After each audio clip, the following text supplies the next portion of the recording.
As we gather together, we acknowledge that the land upon which our church and homes exist is the ancestral land stolen from the people of the Shoshone-Bannock, the Shoshone-Paiute, Coeur d'Alene, Kootenai, and Nez Perce nations, along with many other tribes whose names have been lost in history.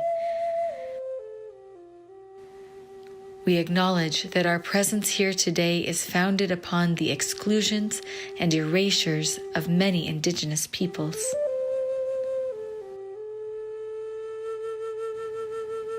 With this acknowledgement, we wish to demonstrate our ongoing commitment to the work of dismantling the legacies of settler colonialism. We honor indigenous peoples' connection to the land and support their right to sovereignty.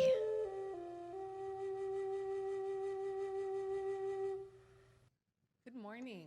Good morning. Welcome to the Boise Unitarian Universalist Fellowship. I'm the Reverend Sara LaWall. It is my great honor to serve this beloved community. I love the energy in the room today. It's like summer. School's out, almost. Some of you are almost. Some of us are school's out.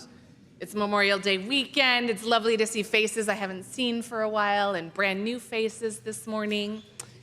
Today I am joined by Patricia Heeb, who is serving as our celebrant.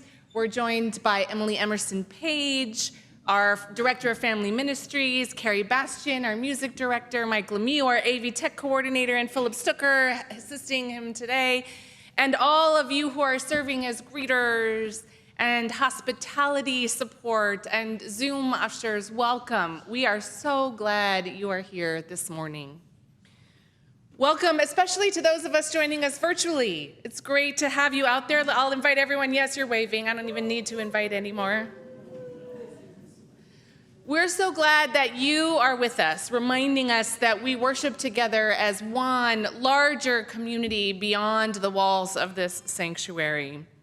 If you are seeking something larger than yourself, or if you are in search of your own heart, you are welcome here. If you believe that all the religions of the world are right and true, but none is entirely right, nor does any religion have a corner on the market of truth, you are welcome here. If you believe each of us has to seek the truth in the possibility of science and religion coexisting together, you are welcome here. Whoever you love, however you identify, wherever you are on your spiritual journey, you are welcome here. If you are curious to learn more about this fellowship and more about Unitarian Universalism, I invite you to join our Inquirer series for newcomers, which begins today after the service in the South Wing, and we'll have an online component for those on Zoom. This is a series of 5 sessions where we introduce you to various facets of this fellowship and to Unitarian Universalism as a whole, and we invite you to join us for any of those that speak to you or whenever you are with us. Because we know it takes a lot of courage to step inside the threshold and enter a new community, whether you are in person or online. So to our newcomers, a special welcome to you. We are glad you're here. We hope that you will take a moment to introduce yourselves to us after the service, during our hospitality time, or in the chat on Zoom so that we can warmly welcome you. We invite you to fill out a guest card or newcomer form to let us know how to get in touch with you so we can keep you informed with all that is happening in our fellowship. I have one announcement that I want to share this morning. Next Sunday is our annual flower communion ceremony. And this is a special one because it is marking the 100-year anniversary of the first ever flower communion in the Unitarian Church in Prague, Czechoslovakia, created by the Reverend Norbert Čapek. So congregations all across the world are celebrating this special anniversary in June this year for our flower communion ceremony. So you are invited to bring a flower with you. We build a beautiful altar together, and then you will be invited to take a flower home with you. So don't forget your flowers next Sunday. And we have a few here on the property if you forget. Shh, didn't say that out loud. As you can see right in front of us. Our fellowship donates 25% of our unpledged plate offering to a partner each month who aligns with our mission.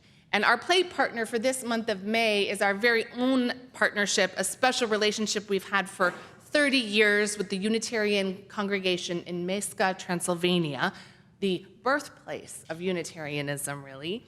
The plate partner donations are for their scholarship fund to help support young people to go to university, covering tuition, books, supplies, whatever they need to help them be successful in university. There are many ways that you can give. You can give online at our website, on your smartphone app.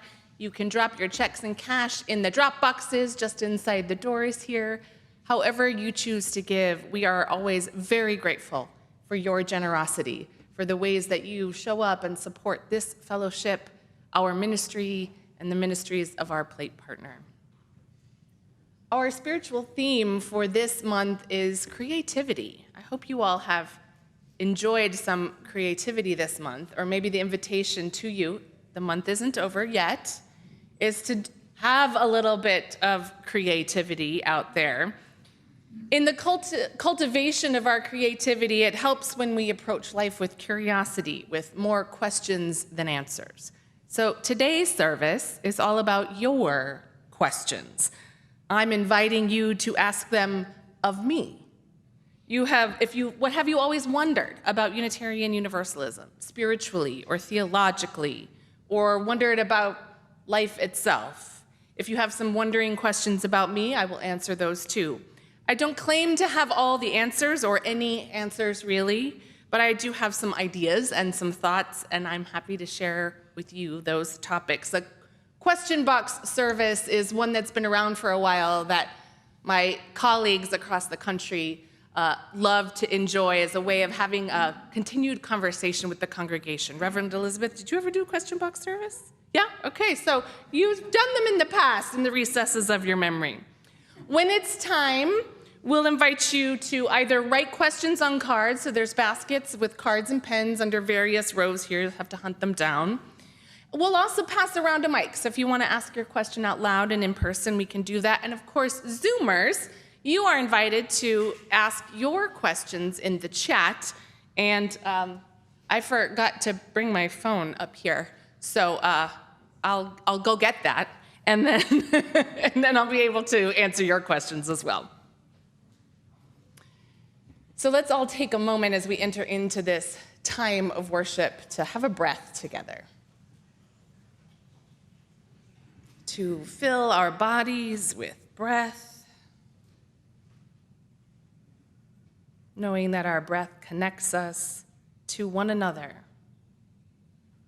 to our spiritual center, to the source of life, and to this precious planet. Our breath offers us an opportunity for stillness, to tune in and listen deeply to our heart's own longing.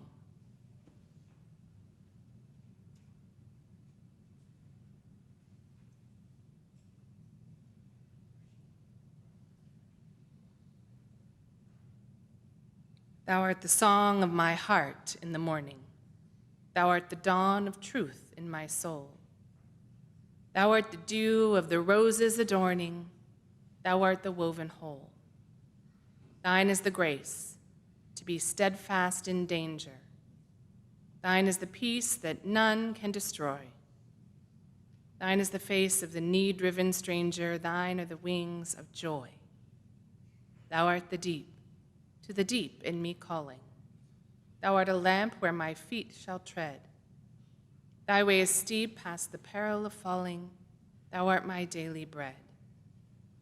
Thine be the praise of my spirit uplifted. Thou art the sea to each flowing stream. Thine be the days that are gathered and sifted.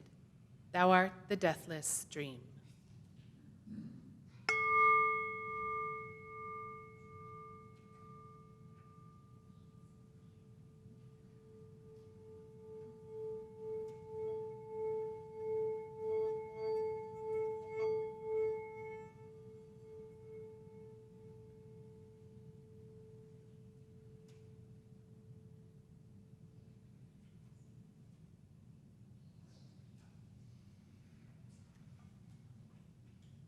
Today, I picked some of my favorite hymns and music for us to enjoy together. So I will invite us all to rise in body and spirit and sing the hymn Hush, which is number 1040 in our hymnal, but we don't have those, so we're going to put the lyrics on the screen for you today. Those of you who know this song, sing out, sing proud, lift the voices around you, and we'll all do this together. It's been a while.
Each week, we light our flaming chalice, a symbol of our free faith, a beacon of hope, love, and justice.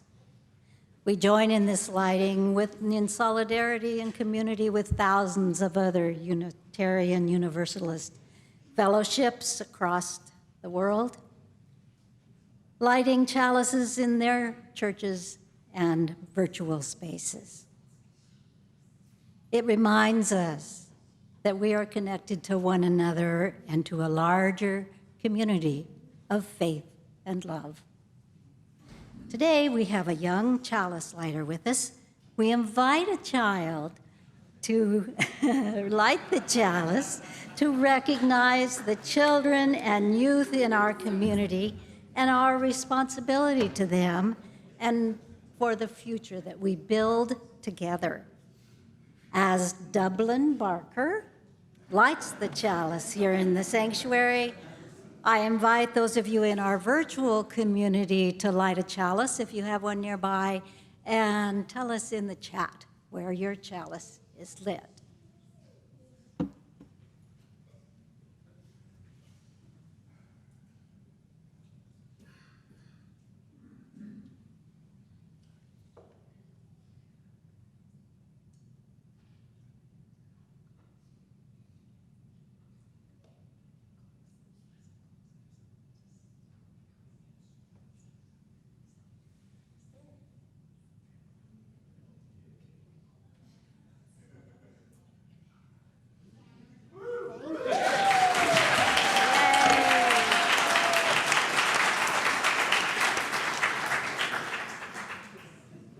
Thank you, Dublin.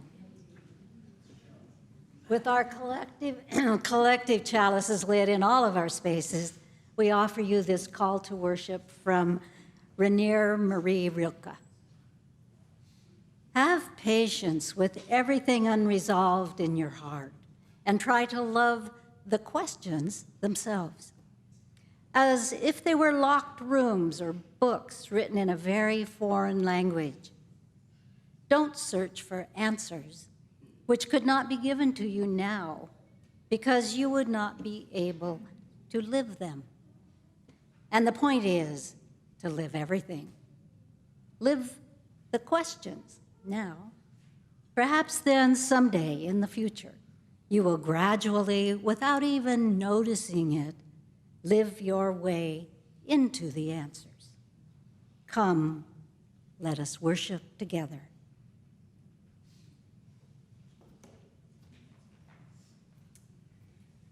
I would like to invite our young people to come and join me down here with Jem for our questions for all ages this morning.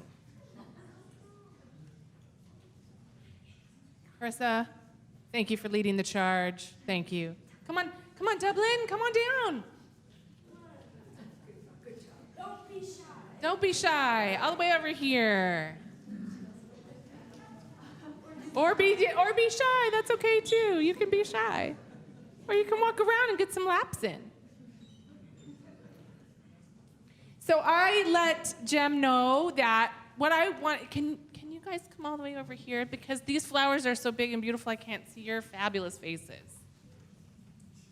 That what I wanted to do for our Time for All Ages this morning is invite you to ask me questions.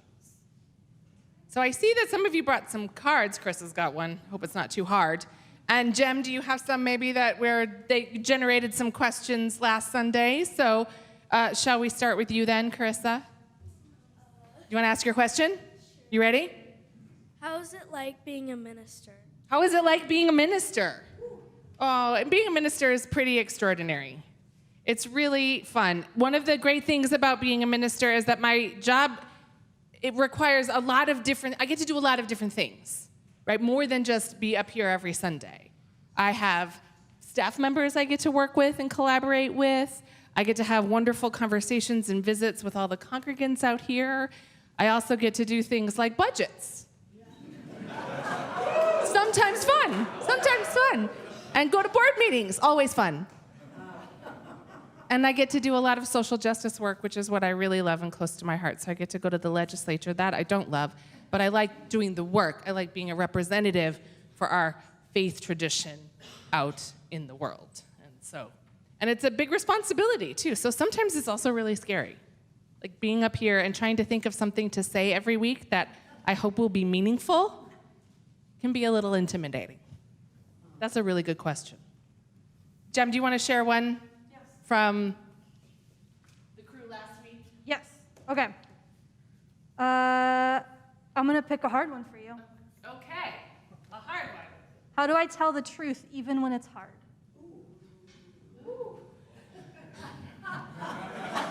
Need a few minutes. I thought that was going to come later. How do I tell the truth even when it's hard?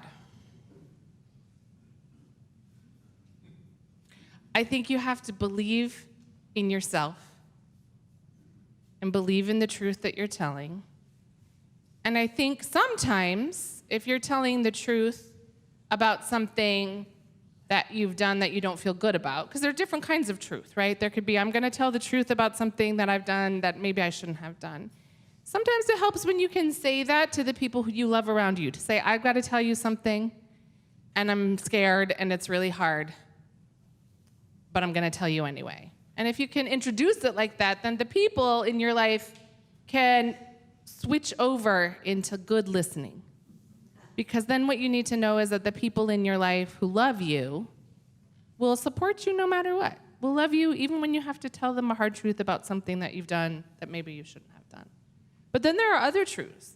Then there are truths about who we are and what we believe and what we think is important in the world, and it's really important to tell those truths even if people don't want to listen, even if it feels like the world doesn't want to listen. I hope that's a good answer to that question, because that's really hard. Is there an easy question out there? How is Jesus God's son? I thought it was going to be an easy question. How is Jesus God's son? Got this. I'm already sweating. Okay, here's what I want to tell you. There are lots of different religions in the world, right? There are lots and lots and lots. Can you name some? No. Can you name some? What's another religion besides ours? Christianity. Wonderful. Atheists. Yes. Belief. I don't know. Some will say religion, some wouldn't. You know, it's complicated. What else? What else? Yes, what else? Have you heard of Buddhism? Have you heard of Judaism? Like people who light the menorah, yeah? Islam? Right, so there's a lot of religions. So one of those religions, Christianity, is the religion that believes that Jesus was God's son. And they believe that Jesus' mom got pregnant with Jesus by a miracle and birthed this baby who was a great teacher and made a lot of change in the world. And Christians believe that Jesus is God's son. But Unitarian Universalists, we get to choose what we believe about things in religion and things in the world that are meaningful for us. So you might have some folks out there who believe in Jesus, probably not that Jesus was God's son, because as Unitarian Universalists, really our religion goes way back to the idea that we did not believe that Jesus was a divine being. But you'll also find people who don't believe in Jesus. You'll find people who practice Judaism and Buddhism, and some who come from the Muslim tradition and the Islamic faith and blend it all together. And that's what's beautiful about Unitarian Universalism, is that in this space together, we welcome all of those beliefs, and we all can worship and be in community together. Okay. And what I want to tell you is that's just like a little tiny answer to that question, and there's a lot more. Is there actually an easy question out there? Like, do I have dogs, or what's my favorite color? Okay. How are dogs? I have 3 dogs. 3. That's not your question on your paper, but I'll take it. I have a little white dog named Chester. I have a little tiny black and gray dog named Charlie. And then I have a big Labradoodle named Buddy. Do you want to ask the question on your card? Do you know what it says? It says, what is your scarf called? This thing, right? That's a good question. This scarf is called a stole. And this stole has been worn by ministers and priests for a while now to signify that role, to tell the people this is the minister, or this is the person who is serving in a ministerial role in the church. Because in some churches, deacons wear different stoles and lay ministers wear stoles. So it is that marker that says, this is the minister, this is the pastoral presence of this community. That's a good question. Okay, we have time for one Well, I want to make sure you guys who have questions, do you have a question, Adelaide? Okay. Adelaide, is this your handwriting? No. What are humans meant to be doing with our lives?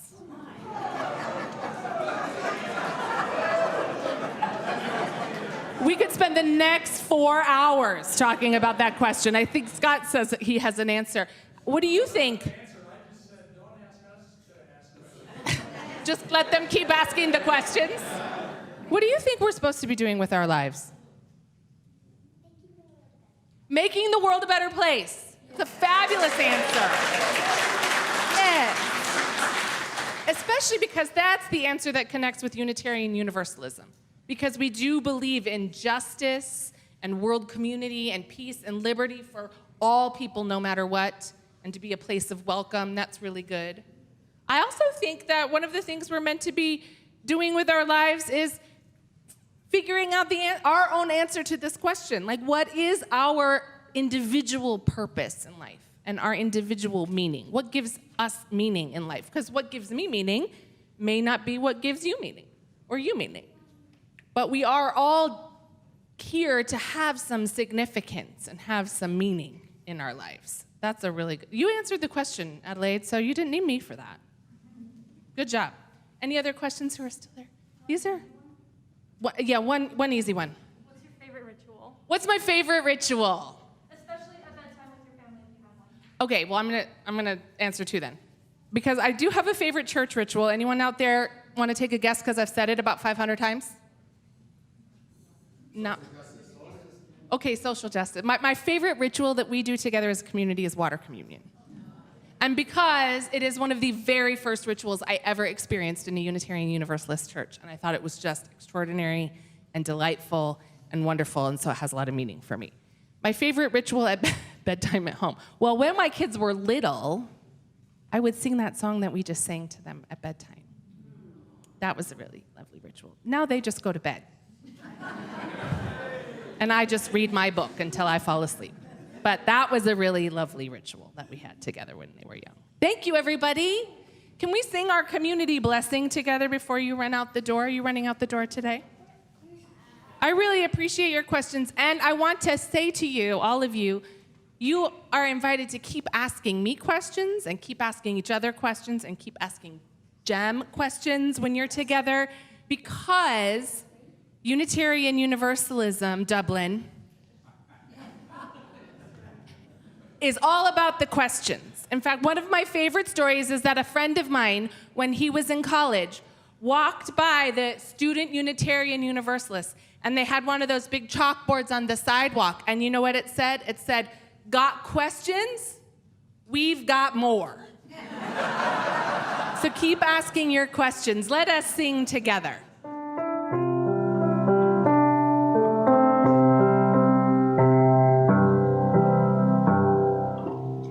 May your mind be open to new learning.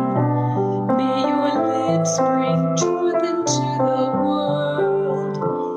May your heart know love and your hands do the work of justice as you go your way in peace. As you go your way in peace.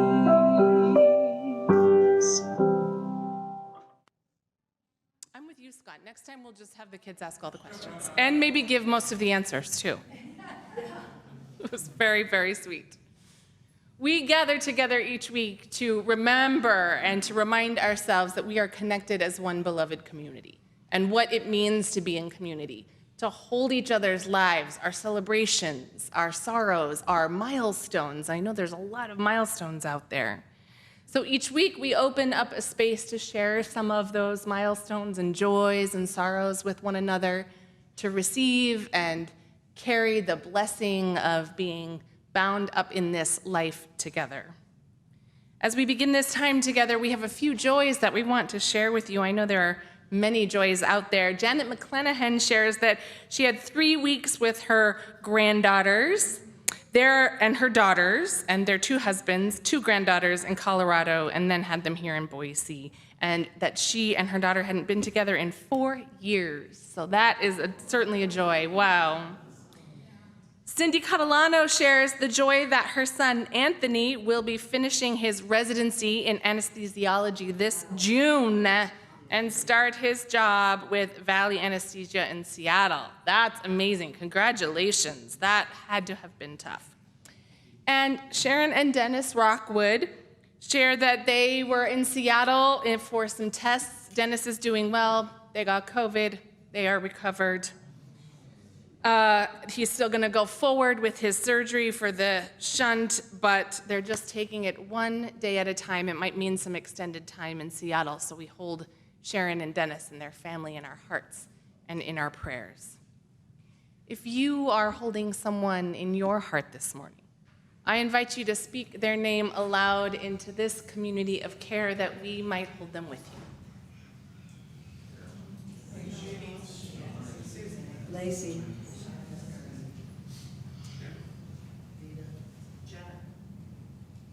May the arms of this community hold all of our joys and sorrows. Hold all of our beloveds in our hearts, those named aloud and those that remain silent and close to us. May we feel the grace that surrounds us and be transformed by the spirit of life and love with a warmth to celebrate the joys and a gentleness to soothe our aching hearts. Breathe with me. Fill your body with breath. Breathe into this sacred space, into your sacred space.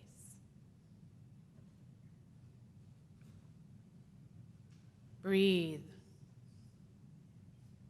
with beloved community, filled with loving kindness.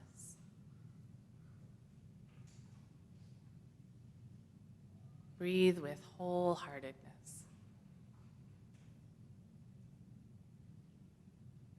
Listen to what is calling you in the silence.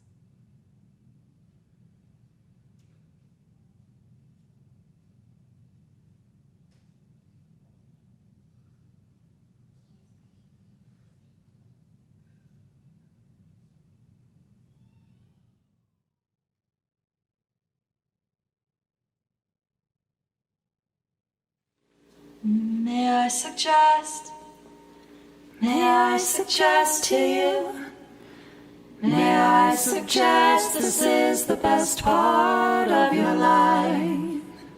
May I suggest this time is blessed for you. This time is blessed and shining, almost blinding bright. Just turn your head and you will begin to see the 1,000 reasons that were just beyond your sight. The reasons why I suggest to you, why I suggest this is the best part of your life. There is a world that's been addressed to you, addressed to you, intended only for your eyes. Secret world, a treasure chest to you, a private scenes and brilliant dreams that mesmerize. A tender lover's smile, a tiny baby's hands, the million stars that fill the turning sky at night. Oh, I suggest, yes, I suggest to you, yes, I suggest this is the best part of your life. There is a hope that's been expressed in you, the hope of 7 generations, maybe more. This is the faith that they invest in you. It's that you'll do one better than was done before. Inside you'll know, inside you'll understand, inside you'll know it's yours to finally set right. And I suggest to you, and I suggest this is the best part of your life. This is a song, comes from the west to you, comes from the west, comes from the slowly setting sun. This is a song with a request of you. See how very short the endless days will run.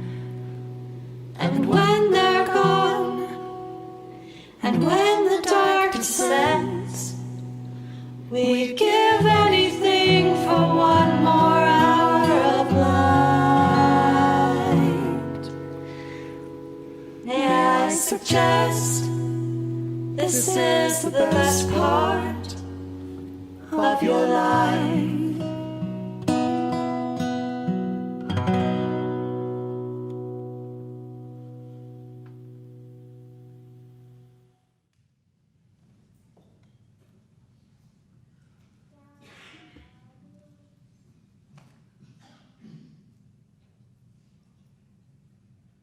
Did that open up your heart? It did mine.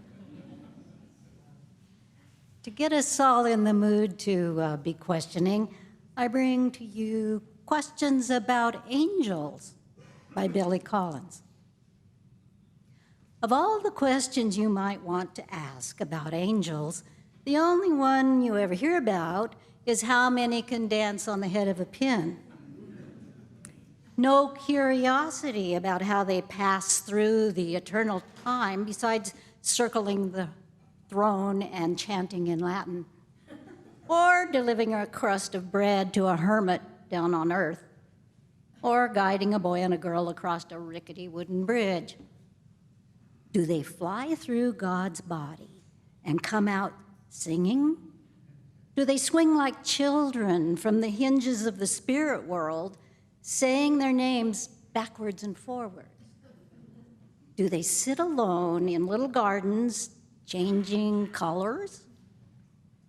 What about their sleeping habits, the fabric of their robes, their diet of unfiltered divine light? What goes on inside their luminous heads?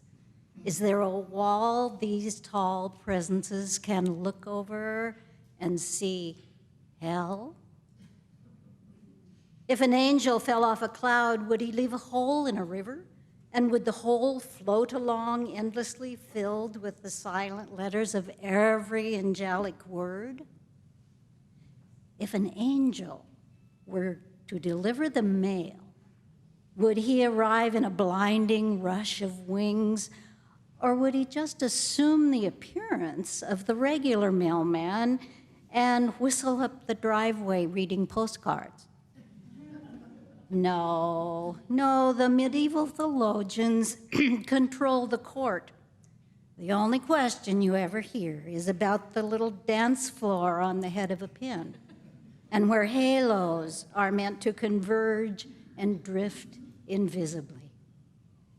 It is designed to make us think in millions, billions, to make us run out of numbers and collapse into infinity. But perhaps the answer is simply one. One female angel dancing alone in her stocking feet, a small jazz combo working in the background.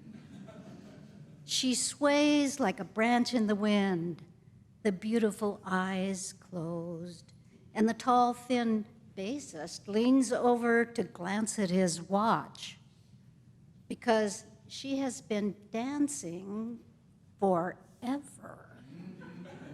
And now it is very late. even for musicians.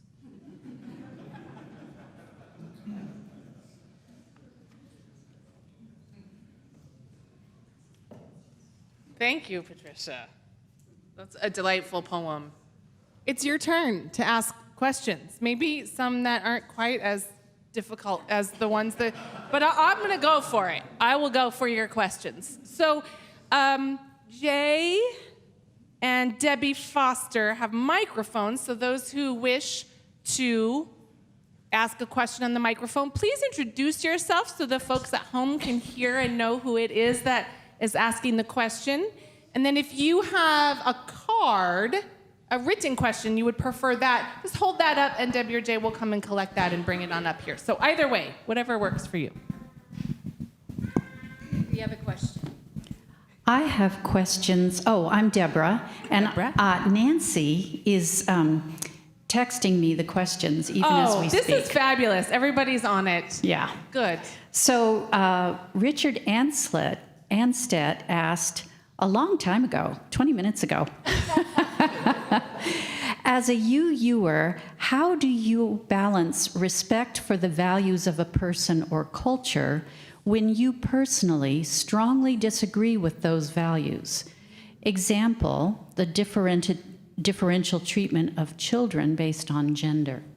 That's a hard one. Richard, thank you for that question. There is an article in our UU World magazine that was published many years ago, but you can find it online, and it was written by the Reverend Bill Schultz, who was once the president of our Unitarian Universalist Association and the executive director of Amnesty International, so his job was to go around the world and help people who were persecuted and tortured. And Bill's article is all about, can we actually live the first principle, the inherent worth and dignity of every person? Like, can we do that with dictators and people that torture other people, and do that with people with whom we see behaving in ways that are just completely opposite and against all that we hold dear? And my answer to the question is, I don't know. I think the first principle is the hardest one to live.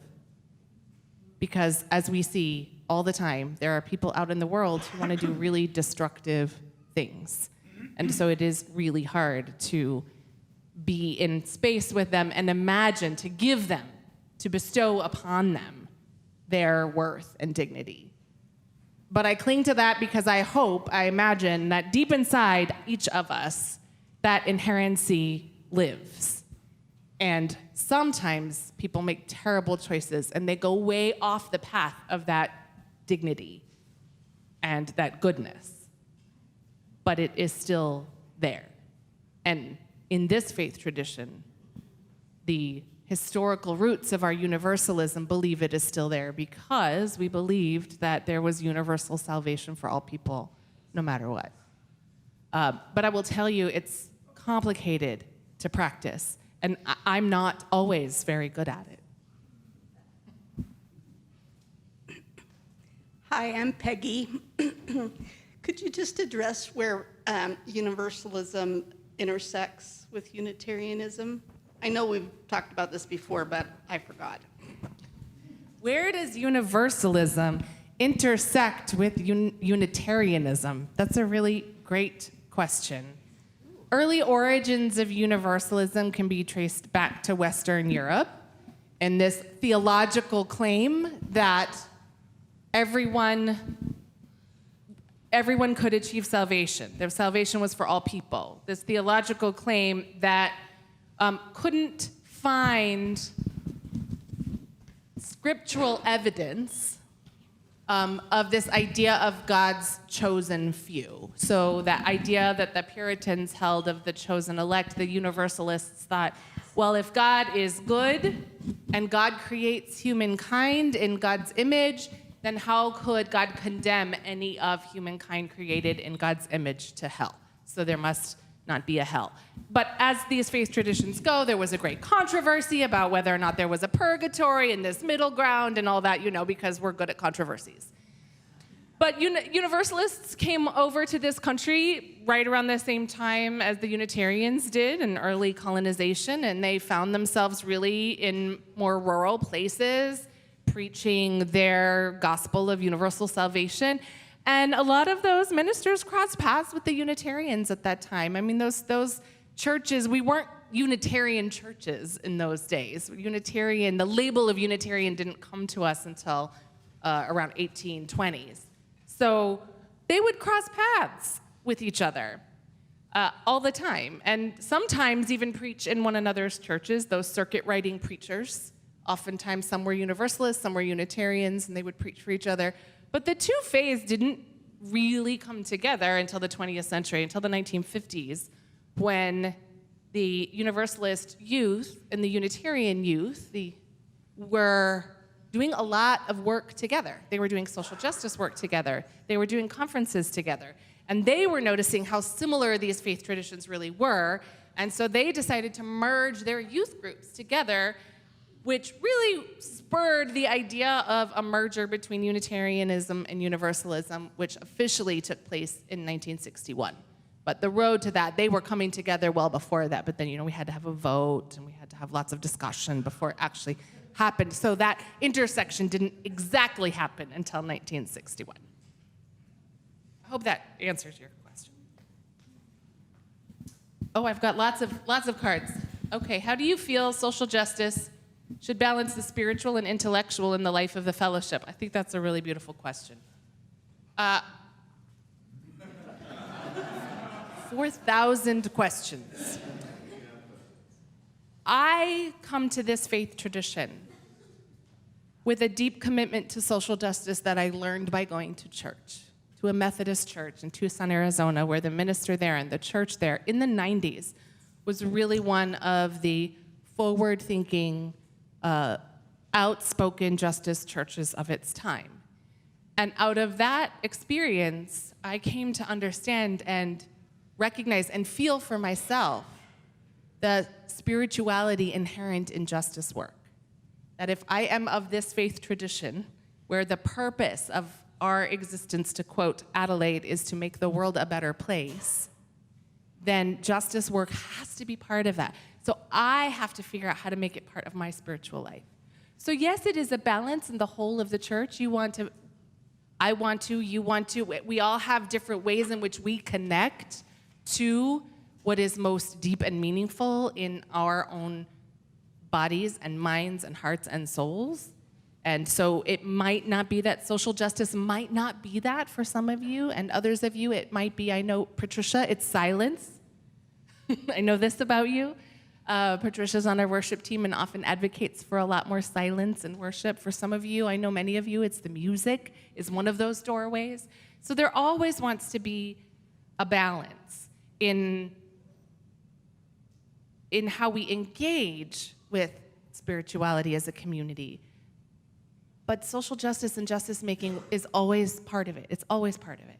That is how we live out our faith, right? We live our faith out in the world by doing those things that make the world a better place. And social justice can look very different for very different people, right? I paint a broad brush with social justice. Not everybody's gonna go to the Capitol, but if you are, giving rides to folks who need them to go to a doctor's appointment, that's justice work, right? That's making the world a better place.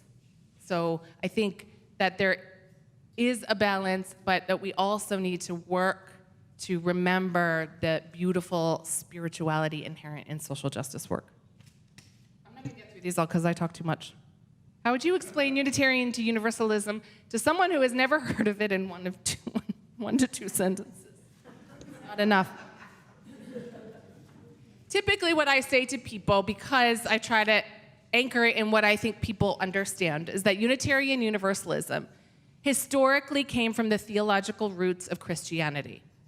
And then in the 20th century, we had deep influences of humanism, and so we've really grown and evolved theologically well beyond the historical roots of Christianity to a faith that is very progressive, very radical, very forward-thinking, and very committed to social justice.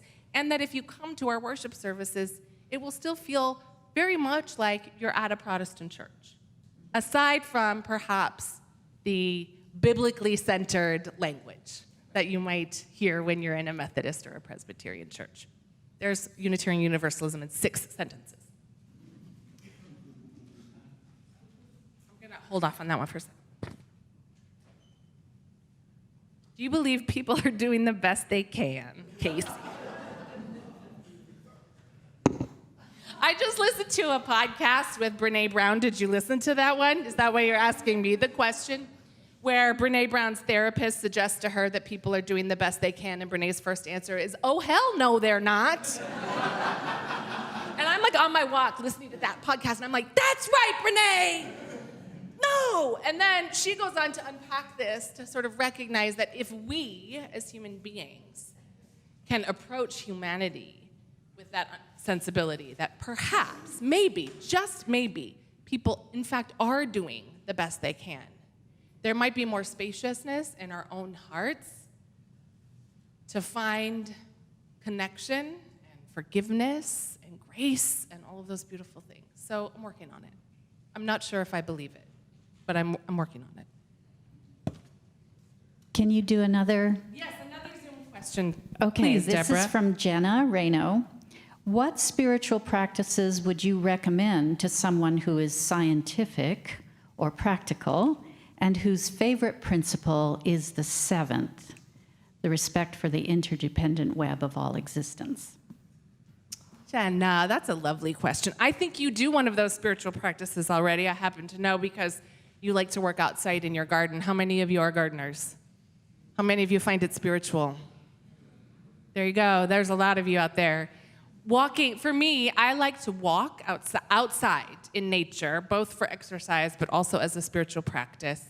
And I've challenged myself to do that walking as much as possible without headphones, without listening to anything, but just to be present and to really try to be present to the earth. So as I'm walking, to listen to the birds, to look up at the sky and just notice. And sometimes you'll find me to really help myself detach from the monkey mind, because that's really what any spiritual practice is about. It's helping us get in touch with that depth of who we are in here and letting go with all that intellectual stuff that we play out in our minds and all of those judgments and all of those things. So to help myself do that, if you were to pass me on the road, you'll often see me talking to myself, like, look at the clouds in the sky.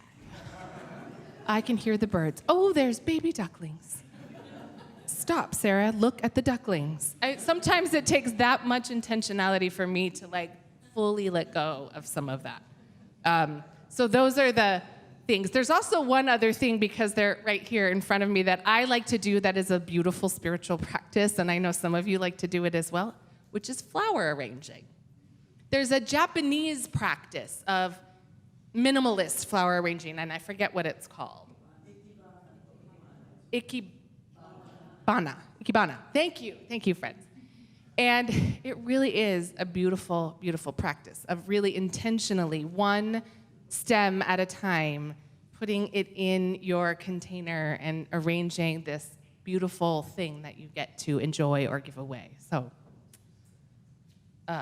how do you or you use answer, who am I?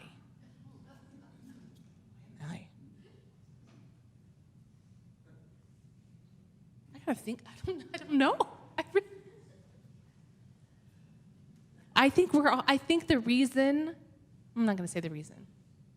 I think part of the draw of Unitarian Universalism is that we are all deeply asking that question. We are not a faith community that has an answer to that question, or that tries to dictate an answer to all of you about who you are and how you are, what you are supposed to believe. And so I think part of that is that the answer is we're always seeking to figure that out. And part of the spiritual connection is in the seeking. It's not a great answer. I just want to name that. I don't love that answer, but I have to think about that one. These are all so great, and I'm watching the clock, and so I'm going to try to get through as many as I can, but I probably won't get through all of them. I like this one, though, because I hear this one a lot. My sister says, I don't know how you can call Unitarian Universalism a religion. Can you help me answer her? How many of you have ever heard that from people in your life? Well, yeah. Well, I mean, first of all, we have these deep historical roots. So there is this historical thread that runs through Unitarian Universalism that you just cannot deny. So, we go back further than some of the other faith traditions that started in the mid to late 1800s, right? Some of them got their launch right there in the 19th century. We go back way, way further than that. So there's that, but that's like fact for fact. Religion essentially is, a thing that holds a community together. In our world, that thing is dogma, is belief. That is how we understand how religions work in the world. But it is the thing that holds communities together, the thing that binds. It has some etymological root to binding. So religion is the context that holds this community together. Unitarian Universalism is that faith, that religious context that invites communities in and binds us together. But our practice of that faith and our understanding of that faith is wildly different in this room, in Unitarian Universalism. In other traditions, the religion is much more scripted. It's much more specific. It's more dogmatic. There's a set of beliefs that you follow, and that's why you're part of that religion, because those beliefs mean something to you and you're willing to say yes to them and follow them. In Unitarian Universalism, that call is really about how we show up in the world and what promises we make to one another about how we're going to be with each other in the world, not what we're going to believe. So I hope that helps a little bit.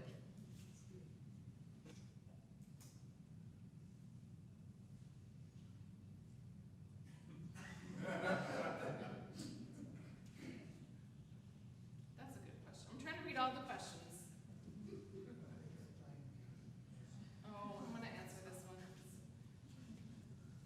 Friends, if you wrote a question that I didn't get to, please email me. I will be delighted to chat with you. Also, you can come to any of the monthly breakfasts, lunches, community gatherings that I hold and ask your questions of the group, because I'm sure it will be a really lively response. Someday I should ask the questions and you can give me the answers. We're going to do that the next time we do a question box service. I like this question because this really speaks to me too. The poem that I read every Sunday, second person intimate, this person writes, has spoken to me in a variety of ways each time I hear it. How did you stumble upon these words? What moved you about the words when you initially heard it? How has this reading evolved for you over time? This is a gorgeous question. So the church that I came from, a neighborhood church in Pasadena, our senior minister would start the worship service that same way, reading this poem and ringing the bowl every single time. And it was one of the most powerful pieces of the worship service. I was the director of family ministries at the time, so it was also one of the only parts of the worship service I got to hear consistently on a regular basis because I would leave. But I just remember falling in love with the words. And because I think part of me, for me personally, for two reasons. Coming up in the Methodist church, the thines and thous felt comforting but not prescriptive. So it wasn't suggesting what should be thine and thou, but it had that sort of very ritualistic religious feel to it, and I love religious language. I mean, I'll recite the Lord's Prayer any day. I don't believe any of it, but I think it's so beautiful. And all those doxologies and all that thing in the big churches, I love all that stuff. So that it felt like that to me, but it had this very Unitarian Universalist feel to it. And then I learned that it was written by the Reverend Dr. Kendall Gibbons, who is a longtime minister in our tradition, an extraordinary writer and preacher, and a humanist, and a lifelong Unitarian Universalist. And when I learned that she was a humanist, and she has also a beautiful article about humanism in the archives of our UU World magazine, I was even more intrigued that what she chose to write in poetic form felt so religious and felt so what in my brain felt so not humanist, but in her brain very much was an expression of her humanism. And I loved that about the words. And exactly as this is written here, I hear it differently every time I read it. Even as I speak it, I hear it differently every time. Different phrases move me, different words move me. It continues to evolve for me time and time again. And I think in the worship service in general, I think it's important to have some practices that are repetitive all the time. In that way that we get to sort of, it becomes rote and it starts to live in you and you start to not pay attention to every single word, which allows you to hear or experience it differently every single time. That's the beauty and power of ritual. And sometimes Unitarian Universalists, I think, distance themselves a little bit from that kind of ritual because it feels too orthodox, too religious, too like the Catholics or the Episcopalians who very much have that. But I think we need both. We need the spontaneity, and we also need that sort of consistent practice. I really appreciate your questions. These are really good. I could not have written a sermon that covered this much ground. So I think these are really, really excellent. Thank you so much. And I could stay here for hours, but I know that it's a beautiful day and it's Memorial Day weekend, and we would all like to get on with our weekend. So I'm going to stop there. But thank you, friends. And please know your questions are always welcome. I was going to start this service by saying that, growing up, I was the kind of child that was a little like Hermione Granger, from Harry Potter, who always had her hand up like that, because I was a little like that child who felt like I needed to know everything. And the more I've grown and becoming a minister in this particular tradition has helped me learn to settle and relax and recognize that I don't in fact need to know everything, nor do I know everything, and to really learn to live and love the questions themselves. So I'm going to invite us all into the spirit of prayer and meditation.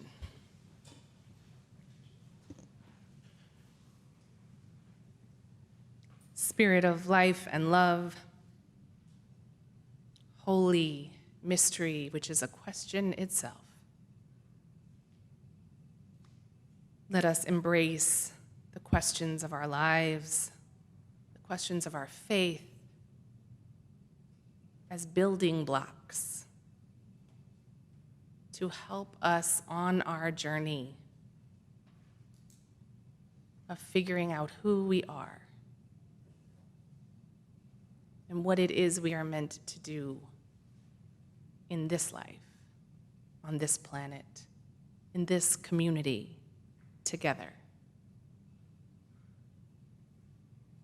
Let us learn to receive the beauty of questions and honor the struggle of the answers, knowing that they don't always come easily, knowing that we cannot possibly practice this faith easily because it asks so very much of us. May we learn to turn to others with curiosity and questions of our own, with that open mind, an open heart, an open spirit that can see the possibility for connection and can understand and offer grace and love despite our differences.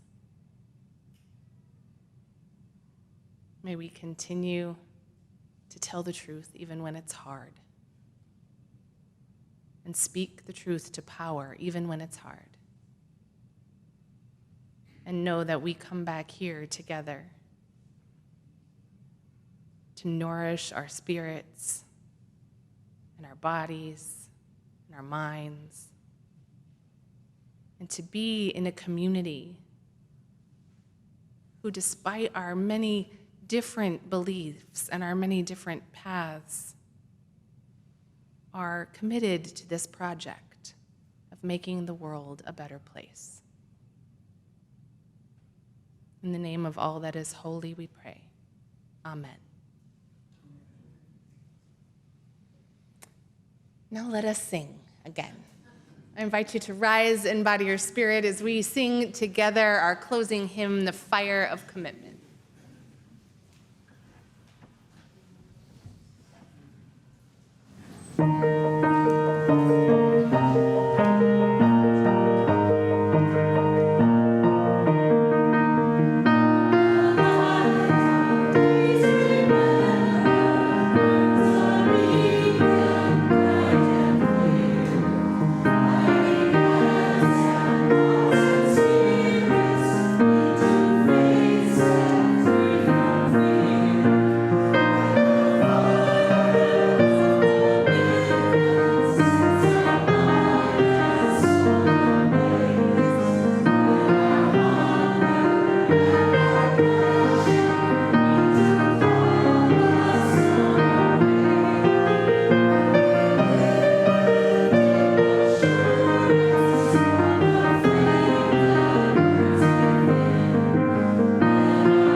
I invite you to place your hand over your hearts for our closing blessing. That song really encapsulates my theological orientation. Thank you, Jason Shelton.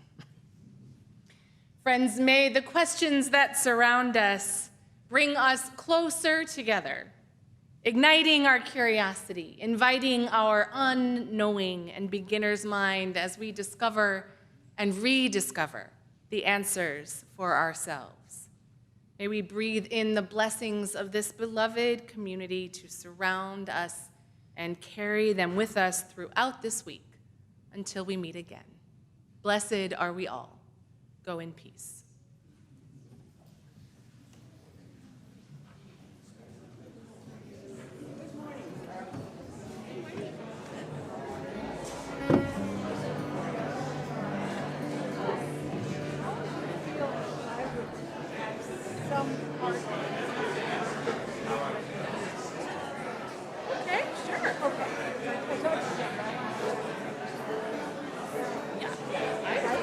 Everyone.